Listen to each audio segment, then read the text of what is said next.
बिस्मिल्लाहिर्रहमानिर्रहीम। अस्सलाम वालेकुम नाजरीन। जहाँ महंगाई दुहाई जो है उसका भी शुरू हो गया, अभी रेट्स आए हैं, पता चला है कि इसी हफ्ते हर किस्म की जो खाने पीने की शय, चीनी, घी, आटा, सब्जियाँ, दालें, उनमें 10 से 15% का इजाफा हो गया। चीनी में शायद ज़्यादा हो गया है और घी में कुछ 20% का। लेकिन इसके साथ एक अच्छी खबर भी है और इसी वजह से मैं ख़ास इंतज़ार किया, वीलॉग को थोड़ा लेट किया, और वो है मुआहदा जो TLP का और हुकूमत के माबैन तय पा गया। वैसे तो ये खबर रात कल मिल गई थी कि जी मुआहदा तय पा गया, और आज सुबह 11 बजे मुफ्ती मुनीबुर रहमान साहब जो हैं शाह महमूद कुरैशी साहब के साथ मिलकर प्रेस कॉन्फ्रेंस करेंगे। इसमें 2-3 दिलचस्प बातें हैं। पहली बात तो यह है कि परसों नेशनल सिक्योरिटी काउंसिल की मीटिंग हुई है और TLP के ऊपर, उससे पहले TLP के मसले पर, इनके धरने के ऊपर, और उसके से 1-2 दिन पहले जब वज़ीर आज़म जब से वापस आए सऊदी अरेबिया से, तो वो कहते हैं फ़िज़ा के अंदर जो, हवा के अंदर जो तलवारें लहराना है या सेबर रेटलिंग इसको कहते हैं, वो वज़रा की जानब से अजीब व गरीब शुरू हो गई। शेख रशीद जिन्होंने इतवार के दिन बड़े करो फर से और इंतहाई जो मक्काराना तरीके से बताया कि हमारे सारी रात मुज़ाकरात क्या हुए जेल में साथ रिज़वी साहब के साथ, कि जी वो तो हमने कालादम है ही नहीं, और उसके बाद वो कालादम भी थी, फ्रांस से स्पीड तो यहाँ है ही नहीं। फिर उसके बाद अब ये सारे तासुर ये दिया कि हम उनके मुतालबात या मान चुके हैं, ये मानने वाले हैं, और शायद ये फेस सेविंग कर रहे हैं। फिर शाम से काया पलटना शुरू हो गई। फवाद चौधरी साहब, जिनकी हमेशा मैं समझता हूँ कि उनके अंदर एक दयानतदारी है, उन्होंने एक बयान दिए, उन्होंने कहा कि कुचल के रख दिया जाएगा। प्रेस कॉन्फ्रेंसेस की और उन्होंने कहा ये मेरा राय नहीं है, काबीना की राय है। और मुज़ाकरात का उन्होंने कहा जी वक्त दौर ख़त्म हो चुका है। फैसल वाडे साहब ने बताया जी कि वो जो 2020 में खादिम हुसैन रिजवी साहब के साथ मुआहदा हुआ था, वो तो वज़ीर आज़म के इल्म में ही नहीं था। यानी कि वो शगुफ़े, वो अनहोनियाँ, वो झूठ, वो मक्कर, वो फरेब, वो अठाईगिरी, वो नौसरबाजी जो पाकिस्तान की सियासत से लोग, मैं ये नहीं कहते मौजूद नहीं थी, लेकिन इस इंटेंसिटी की, इस शिद्दत की शायद ही लोग वाकिफ हों। अलबत्ता मैं इसमें और ऐड करता जाऊँगा, फवाद चौधरी साहब का जो रात कल जिरगा प्रोग्राम आया, वो ख़ास तनाज़र में कि कल जब वज़ीर आज़म साहब से भी उलमा की एक मीटिंग हुई, उसका मैं जिक्र करूँगा। कोई 30-32-35 उलमा और मशाइख जो हैं वो वज़ीर आज़म साहब से मिलने आए, जिन्होंने आकर नुमाइंदगी करनी थी बरेलवी मकतबा फ़िक्र की। उन्होंने आते ही पहली शर्त ये लगाई कि मौलवी ताहिर अशरफी और फवाद चौधरी साहब, इनको मीटिंग से बाहर निकालें। सुना वज़ीर आज़म ने कुछ वजाहत देने की कोशिश की, तो उन्होंने कहा कि हम उठ के जा रहे हैं। ये आगाज़ था मीटिंग का। उनको चुनाचे नतीजतन उनको बाहर निकाल दिया गया। शेख रशीद की तो शक्ल पहले दिन से देखना पसंद नहीं फरमा रहे थे। चुनाचे आप देखें कि आप दूरबीन में कहीं कहीं दूर भी नज़र नहीं आ रहे, किसी जगह भी नज़र नहीं आ रहे, वो जनरल किस्म के बयान दे रहे हैं। वहाँ से जब निकले मीटिंग से, तो शेख रशीद ने जो क्या कहा या फवाद चौधरी साहब ने क्या कहा प्रेस के सामने कि पेशरफ्त ही पेशरफ्त है, वहाँ उन्होंने ये तो नहीं बताया कि अंदर क्या हाल हुआ है, उनकी क्या दरगत बनी है। लेकिन रात सलीम साफ़ी के प्रोग्राम में उन्होंने कमाल की बातें की 3-4। एक बात उन्होंने ये की है कि आप सारे लोग मेरे वाकिफ़ हैं कि मेरा तालिबान के बारे में क्या नज़रिया मैं जानता हूँ। मेरा वो भतीजा है, मेरा वो बिल्कुल बच्चों की तरह है, और मैं उसकी कई बातों को मुतरफ़ हूँ फवाद चौधरी साहब की, और बिल्कुल मैं समझता हूँ जानदाराना तौर पर वो इन सब को वाजिबुल कत्ल समझता है। तालिबान को, किसी किस्म के मौलवी हों, तालिबान हो, तो रियासत मदीना के अंदर पहले उन्होंने बताया कि मैं रियासत मदीना के वो बुनियादी असूल हैं जिन पर इमरान खान साहब चल रहे हैं, मेरा उससे फ़िक़ही इख्तलाफ है, नज़रियाती इख्तलाफ है। बहुत शुक्रिया फवाद चौधरी साहब। चुनाचे ने कहा मैं तो ऐसी मीटिंग में बैठने पसंद नहीं फरमाता। हालांकि वो बैठे थे और वहाँ से निकाले गए थे। वो कहते तेरे कूचे से हम निकले बड़े बेआबरू होकर। तो इसी तरीके से थोड़ा सा इज़्ज़त सादात खो के, और मौलवी शरीफ की तो खैर इज़्ज़त है ही नहीं, मौलवी शरीफ की कौन नहीं जानता, वो किस कबील का आदमी है, क्या नहीं है। मुझे तकलीफ ये होती है कि उन्होंने अपने लिए जो शोभा पसंद फरमाया है, इसका उनको, मेरा नहीं ख्याल, अल्लाह के नज़दीक उनको कभी भी माफ़ी मिल सकती है कि अल्लाह के दीन को अपनाना और आपका कोई अमल अल्लाह के दीन से मुताबिक ना रखता हो। और यह भी नहीं कि खुफिया तरीके से, तो पता नहीं अल्लाह ताला से कई लोगों ने गुनाह करवा देता हो, दिन दहाड़े दीदत दलेरी के साथ सारे गुनाह करने वाले बंदे को आप ये समझे कि वो आके दीन की नुमाइंदगी करे। मुझे तकलीफ ये होती है, इससे बड़ा बगावत है वो नहीं हो सकती। फवाद चौधरी को क्रेडिट कि उन्होंने कहा कि मैं तो इख्तलाफ रखता हूँ। बहरहाल एक और चीज़ भी बड़ी अजीब व गरीब है कि जो उलमा मिलने आए थे उनका फिर वो भी कल मिलने के बाद उनकी 12 रुकनी कमेटी बनाई गई। ये उलमा जब वज़ीर आज़म के पास गए थे तो एक तासर ये था कि इनमें से चुन चुन के वो लाए गए हैं उलमा जो कि वज़ीर आज़म जिनको के बारे में, वो हुकूमत के बारे में नरम रवैया रखते हैं और न इधर है न उधर है। उधर अगर मजबूती हो तो उधर का ऐलान कर देंगे, इधर को मजबूती हो साद हुसैन रिजवी और TLP की तो इधर की लगा देंगे। ये जितने उलमा कल वज़ीर आज़म साहब के पास आए थे, ये न इधर थे न उधर थे, बिल्कुल दरम्यान में खड़े थे। यानी कि वो वज़ीर आज़म साहब के अगर उधर से ज़्यादा वो कामयाब होते तो ये उनके साथ खड़े थे। अगर साद हुसैन रिजवी साहब की तरफ से कोई चार आने का फ़ायदा होता या कामयाबी होती तो शायद उधर भी चले जाते। इनमें से अक्सरियत, कुछ तो खैर बिल्कुल ही हुकूमत के साथ यकजान दो कालिब थे। इसी में एक और आवाज़ भी आ रही थी पाकिस्तान के टेलीविजन पे, और वो बार बार कह रहे थे कि खुदा के वास्ते पाकिस्तान में आग मत लगाओ। और पाकिस्तान की सबसे सेन वॉइस, इंतहाई मेरे पसंदीदा जो एक मजहबी रहनुमा मुफ्ती मुनीब रहमान, दरवेश अल्लाह लोग, मैं कहता हूँ कि अपनी ज़ाती गर्ज से हट के और बिल्कुल एक दाना एक ओपिनियन दे रहे थे। और मैंने अपने वीलॉग में उनका जिक्र भी किया है और वो सारी बातें बता रहे थे कि आप झूठ ना बोलो, तहरीक लब्बैक के मुतालबात वो नहीं जो आप फरमा रहे हो, और आप पाकिस्तान के अंदर खून जो कश्त खून की होली ना खेलो और इसका बाजार ना गर्म करो। मुफ्ती मुनीब साहब जो थे कल तक वो कहीं पे भी नहीं थे। अब कल जब इमरान खान साहब से मुज़ाकरात हो रहे थे उलमाए कराम की, तो उसमें एक बड़ी अजीब गरीब सूरत हाल पैदा हुई कि एक मुनीबर रहमान साहब की और चंद और उलमा की एक तस्वीर आई जो मैं अभी आपको अब के साथ शेयर कर रहा हूँ और सब तक वो पहुँच चुकी है। उन्होंने जनरल बाजवा साहब के साथ उसी वक्त में या उस मीटिंग से थोड़ी देर पहले तक मुफ्ती मुनीब साहब से मुज़ाकरात हो रहे थे।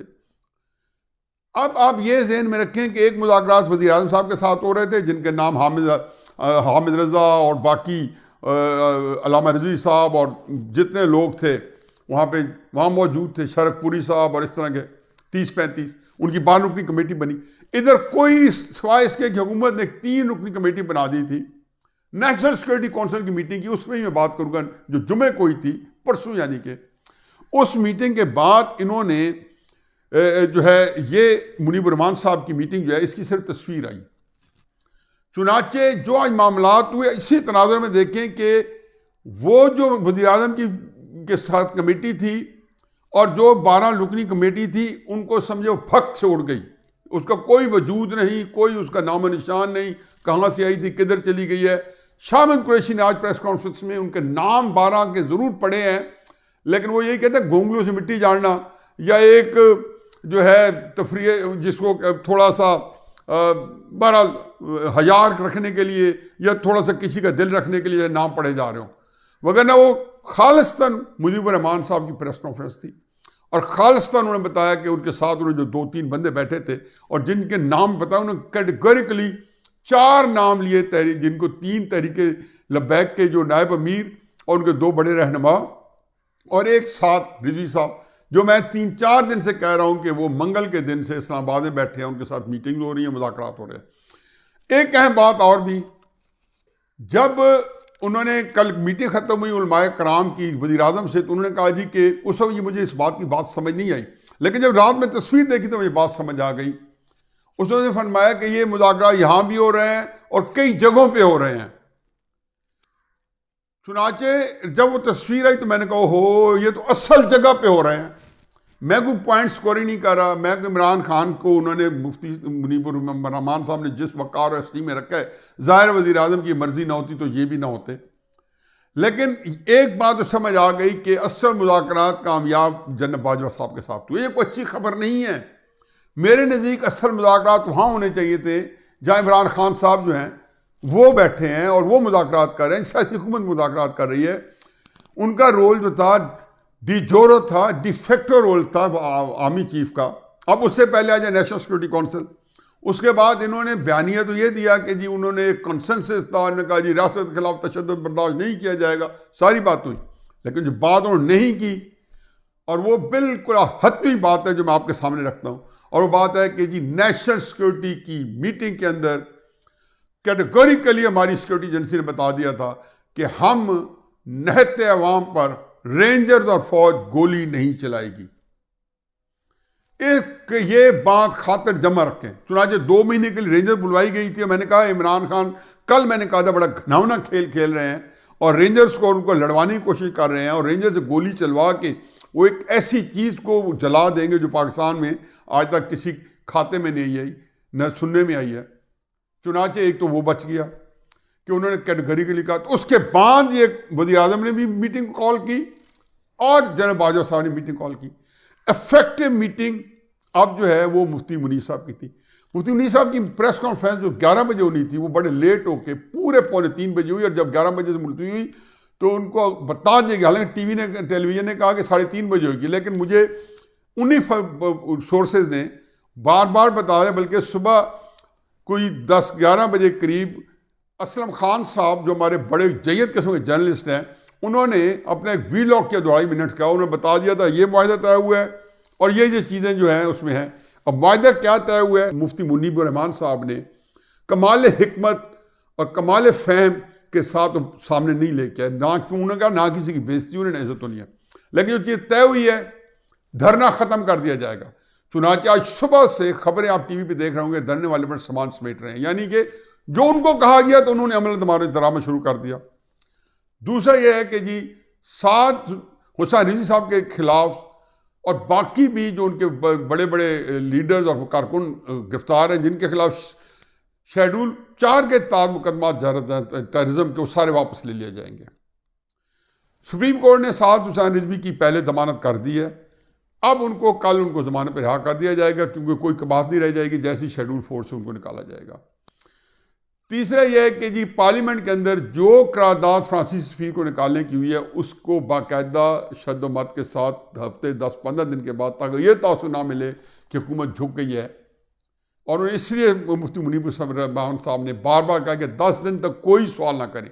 प्रेस कॉन्फ्रेंस में सिर्फ एक सवाल हुआ है, शाह महमूद कुरैशी ने तो जल्दी से ख़त्म किया है ताकि कोई और सवाल ना और कोई शर्मिंदगी ना उठानी पड़े या कोई एम्बेरसमेंट ना हो। लेकिन मुफ्ती महमूद साहब ने, मुफ्ती मुनीब रहमान साहब ने जैसे ख़त्म किया, सवाल है कि पहले मुआहिदों का क्या बना है, उन्होंने उनका बड़ा खूबसूरत जवाब दिया। उन्होंने कहा जी आप माजी को भूल जाएं, यानी कि जो मुआहिदे हुए उनको भूल जाएं, आज से शुरू करें।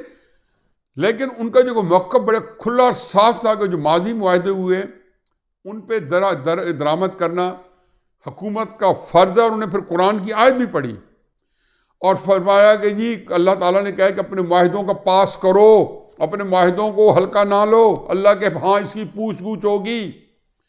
और यह भी बताया कि इसके ऊपर पहले हुकूमत की तरफ से दबे अल्फाज में या तरीके से, खूबसूरत तरीके से, वहाँ पे जहाँ पर उन्होंने हुकूमत के लिए बहुत अच्छे इज़्ज़त उनकी बढ़ाने के लिए या उनके फेस सेविंग के लिए बहुत सारी बातें की, वहाँ पर उन्होंने ये भी फरमाया कि मुआहिदों को उखाड़ना पिछाड़ना या उनसे झूठ करना, मुकर जाना या कहना वज़ीर इल्म में नहीं है, ऐसे झूठ बोलना जो है ये ज़्यादती है।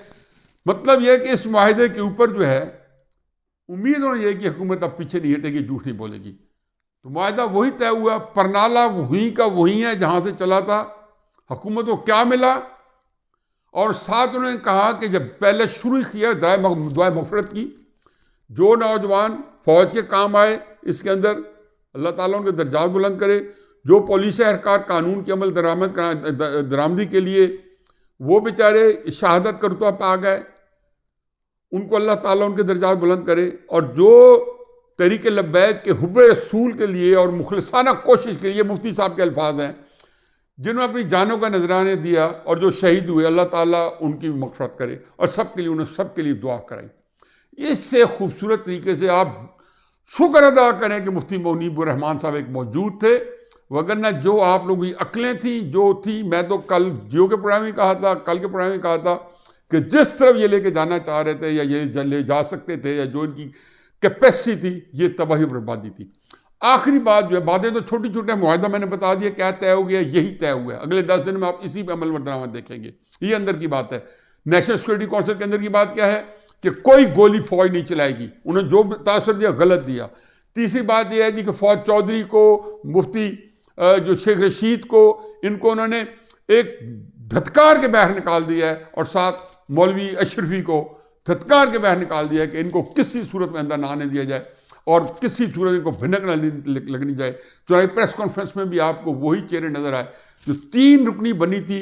3 रुकनी जो थी, उन्होंने जाके साद हुसैन रिजवी साहब के पास जाके, जिनको रेस्ट हाउस में रखा हुआ था, उनके 3 बंदे, 4 बंदे वो थे, 3 वो थे, और मुफ्ती साहब मुनीबुर रहमान साहब जो थे, उनकी ज़ेर निगरानी ये मुआहदा तय पाया। सारे मामला तय हुए और सब कुछ अल्लाह के फजल से सामने आया किया। अब इसमें एक दिलचस्प बात और है कि नोटिफिकेशन में और आज के मुआहदे में कितनी मुमासलत है। आप हैरान हो जाएंगे कि इनके अंदर इतनी मुमासलत है दोनों के अंदर। और भी कई चीजें, लेकिन इस वक्त हमारे ज़ेर बहस दोनों है। दोनों के अंदर हुकूमत ने 3-4 हफ्ते से कौम को नेज़े की अन्नी के ऊपर रखा हुआ है। पूरे 22 करोड़ लोगों को इस तरह जो है उनके असाब शिकन, मीडिया जो था वो कोई मनफी रिपोर्टें कर रहा है, कोई मुस्बित कर रहा है, कोई मजे ले रहा है। जो दीन बेजार है वो एक एंगल से देख रहे हैं, जो अल्लाह के को मानने वाले हैं वो बेचारे वैसे परेशान फिर रहे हैं जो मोहब्बत करते हैं।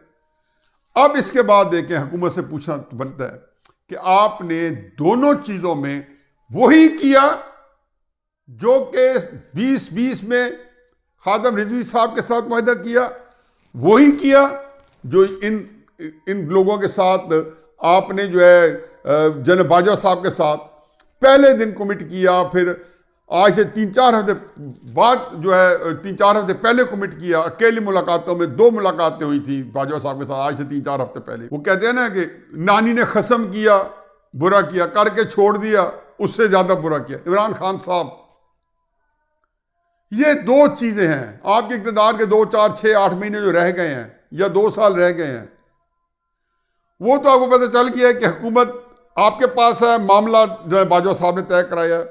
हुकूमत आपके पास थी, नोटिफिकेशन जनरल बाजवा साहब ने कर दिया। टीएलपी से मुआहदा जो है जनरल बाजवा साहब ने कर दिया। और तस्वीरें दोनों मैंने आज शो कर दी हैं कि जो आप उलमाए कराम के साथ बैठे हैं, उसी वक्त उसे थोड़ी देर पहले बाजवा साहब मुफ्ती मुनीर साहब के साथ बैठे हैं।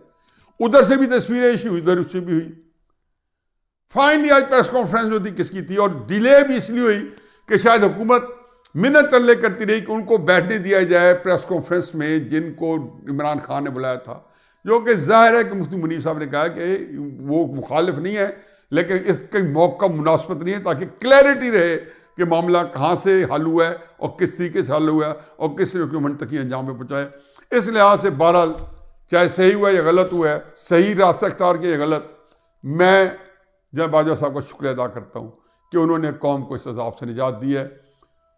आपका भी शुक्रिया, और अल्लाह करे वज़ीर आज़म इससे कुछ सबक सीख लें। वमा अलैना इल्लल बलाग।